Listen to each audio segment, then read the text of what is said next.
మంత్రి కోమటిరెడ్డి వెంకటరెడ్డి సంచలన వ్యాఖ్యలు చేశారు. ప్రభుత్వాన్ని పడగొట్టాలని కేటీఆర్ ప్లాన్ చేశారు, మాజీ ఎమ్మెల్యేతో కుట్ర చేశారు అన్నారు. ఫోన్ ట్యాపింగ్ పై విచారణ కొనసాగుతోంది, త్వరలోనే అందరి పేర్లు బయటకు వస్తాయంటూ TV9 తో మాట్లాడారు కోమటిరెడ్డి వెంకటరెడ్డి.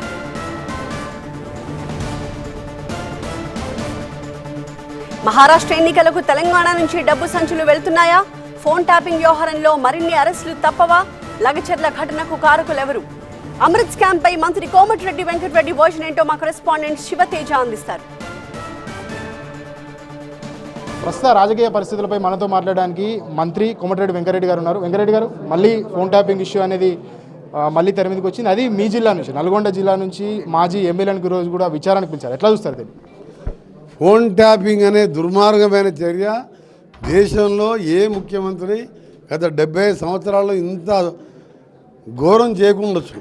ఆయన బంధువుని గొర్రెలు మేకలు పెంచుతూ నెలకి 5 లక్షలు సంపాదిస్తున్నారు తాహేర్ గారు. మీరు ఆయన నుండి నేర్చుకోవాలా? అయితే ఇప్పుడే ఫ్రీడమ్ యాప్ని డౌన్లోడ్ చేసుకోండి. ఇంటెలిజెన్స్ ఐజీగా పెట్టి రిటైర్ అయిన తర్వాత 3 సంవత్సరాలు ఎక్స్టెన్షన్ ఇప్పించి దాని కింద రాధాకృష్ణారావు, భుజంగారావు, ప్రణీత్ రావు, ఎల్లారావు, పుల్లారావు, ఒక తిరుపతి అని ఒక ఆయన, వేరే ఆయన ఉన్నాడు. బంధువుల పోలీస్ డిపార్ట్మెంట్నే ఆయన బంధువులుగానే మంచి మంచి పోస్టులల్లో ఈ ఫోన్ ట్యాపింగ్లో వాడుకుంటూ ఒక నీచమైన చర్య. మా దగ్గర ఎమ్మెల్యేలు అంటే వాళ్ళంతా మొత్తం చిల్లర వాళ్ళు వాళ్ళ గురించి మాట్లాడవడం లేదు. ముఖ్యమంత్రి ఆర్డర్ లేనిదే ప్రభాకర్ రావు చేయడానికి దగ్గర బంధువు అమెరికా పోయిండు, పోయి పాస్పోర్ట్ రద్దు అయింది, గ్రీన్ కార్డు తీసుకుండు. అంటే దొంగతనం చేసినట్టే కదా. అరే వాడు పోలీస్ ఆఫీసరా? IPS ఎట్లా వచ్చింది? మా దగ్గర DSPగా చేసిండు, OSDగా చేసిండు, SPగా చేసిండు. ఇంత దరిద్రమైన పరిపాలన చూసినాగా ఏం మాట్లాడుతుందని చెప్పండి. తప్పకుండా ఇది ఎక్కడ పోదు. ఇది గవర్నమెంట్ అనేది కంటిన్యూ ప్రాసెస్. ఎక్కడన్నా కూడా దొరుకుతారు.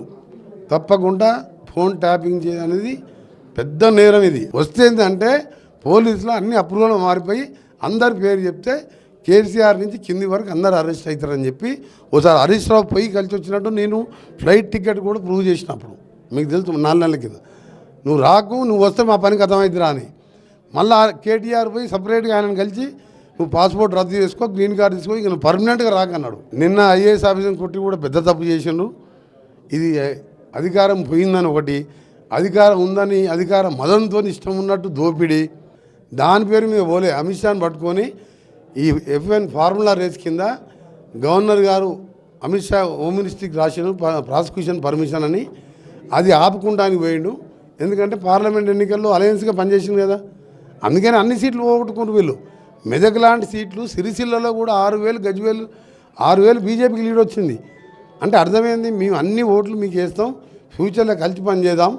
కాళేశ్వరం కానీ ఫార్ములా రేస్ కానీ ఇంకెన్ని కేసులు బయటకు వస్తాయి, మనల్ని ఏం చేయకండి, మనం ఫ్యూచర్లో కలిసి ఉందామని అది ఆపుకుంటానికి పోయింది ఆయన.